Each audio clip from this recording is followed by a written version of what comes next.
Season 6? We need to talk. You two, Vogel, sit down. This is important. Look, I'm not mad. I'm just disappointed.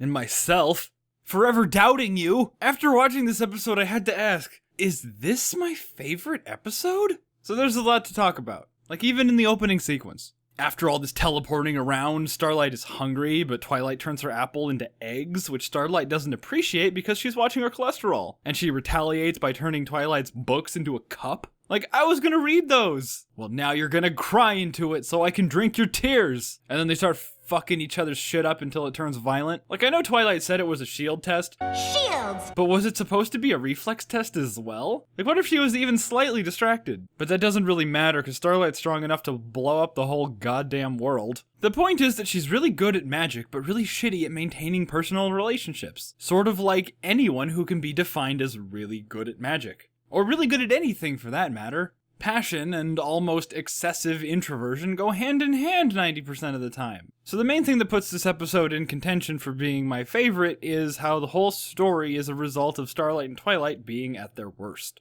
See, Starlight lives her life in a certain kind of way.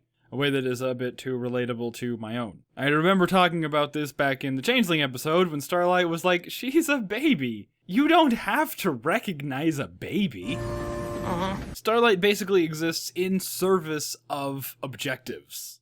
Like, I have a goal, and by definition, there is a most effective way to achieve that goal. With your help, I figure these should be done in no time. But since the goal in this case is to develop friendships, efficiency is actually counterproductive. Seems like you might want to take your time with each of these.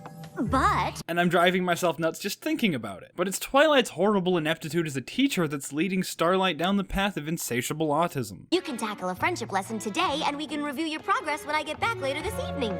And it's this comedy of errors that makes this episode so juicy. Twilight doesn't get that she can't teach friendship. Becoming friends isn't like a reward for fulfilling certain conditions. It's more like a side effect of existing in proximity to someone. And the fact that I'm the type of person who thinks like that in the first place should be telling as to how much I love this episode. But Starlight doesn't even really get that that's what Twilight's going for. An opportunity to really impress Twilight? Leaving Spike as the only one left with a single clue as to what's going on. But he knows from experience that you learn more from failure than success, so he lets Starlight fuck it up royally. Or maybe he's just serving as a plot device to allow hilarity to ensue in the second act, unimpeded by common sense?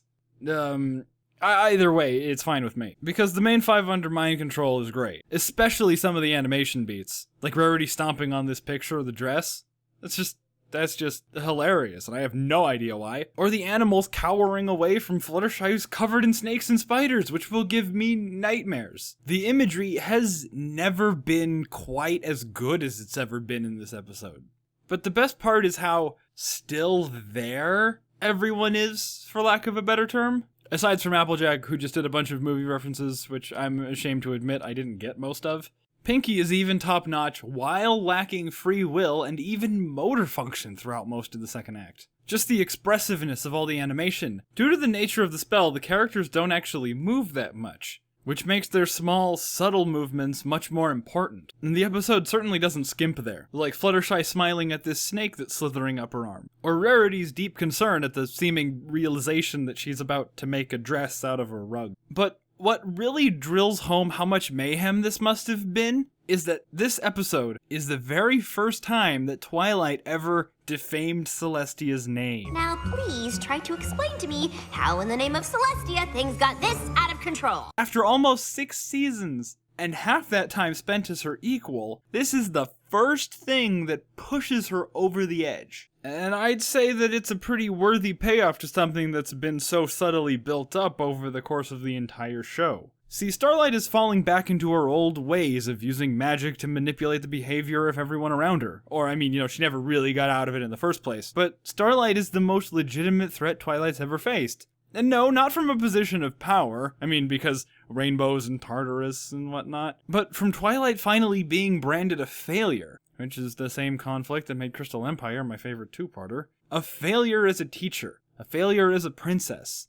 And if she were to fail at reforming a character this powerful, it would require dusting off the old rainbow magic, and everybody loses if that happens. So you see why this might actually make her lose her cool and break her streak of not taking Celestia's name in vain. And after a pretty damn funny hangover scene, the episode ends with Twilight cleverly tricking Starlight into learning about friendship, taking a more obtuse, standoffish approach, just like Celestia did in Ticketmaster. And just to add another tick to the Starlight being just a little bit too relatable to me meter. So, how long do we sit quietly? Yeah. How am I supposed to relax in an inherently stressful social situation? Yeah. This episode was good. Like, too good, almost. So, yeah. Just go watch my Ruby review. Please, you won't regret it. Little John is a weird reference to make in a My Little Pony episode. It's a piece of cake to bake. A pretty cake. What if the way is hazy? You gotta do. Yeah, it's weird.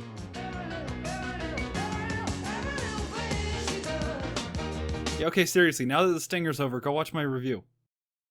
Seriously, I was working on it for like 3 full months. Just watch it.